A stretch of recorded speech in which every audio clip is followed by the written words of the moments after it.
श्री गोपाल कृष्ण. मी संकेत चक्रदेव. साठा उत्तराची कहाणीच्या आजच्या भागात मी तुम्हाला सांगणार आहे वैशाख कृष्ण अपरा एकादशी महात्म्य. एकदा राजा युधिष्ठिर भगवान श्रीकृष्णांची भेट झाली असता भगवत चरणांना वंदन करून वैशाख कृष्ण एकादशीचं महात्म्य काय असा प्रश्न करतात. त्याच्यावर भगवान म्हणतात, हे राजन, या एकादशीला अपरा एकादशी असं म्हणतात.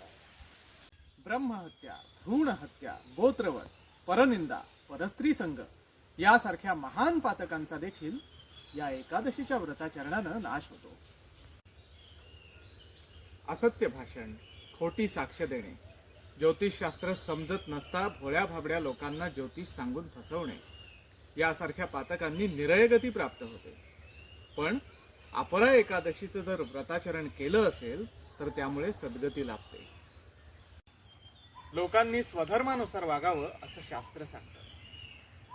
परंतु तसं न वागता स्वैराचार करणाऱ्या लोकांनाही या एकादशीच्या व्रताचरणाने धर्मश्रद्धा उत्पन्न होते. या एकादशीच्या व्रताचा महिमा काय वर्णन करावा.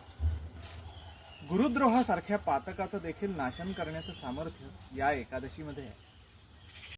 कार्तिक मासात पुष्कर क्षेत्री त्रिकाल स्नान, गयेच्या ठिकाणी पिंडदान, सिंहस्थ गुरु असता गोदावरीमध्ये स्नान करून कुंभ संक्रांतीमध्ये केदारेश्वराचं दर्शन, सूर्यग्रहणामध्ये कुरुक्षेत्रामध्ये स्नानदान, गाय प्रसूत होत असता तिचं दान इत्यादी पुण्यकर्म केल्यानंतर जे श्रेष्ठ फल मानवाला मिळतं तेच या एकादशीच्या व्रताचरणानं लाभतं.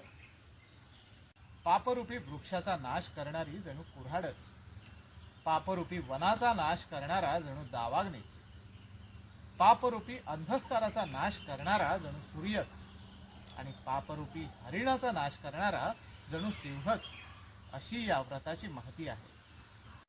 भगवान श्रीकृष्ण म्हणतात, हे राजा, या एकादशीचं व्रताचरण ज्यानं केलं नाही तो केवळ पापरूपी मरण्याकरता जन्माला आला.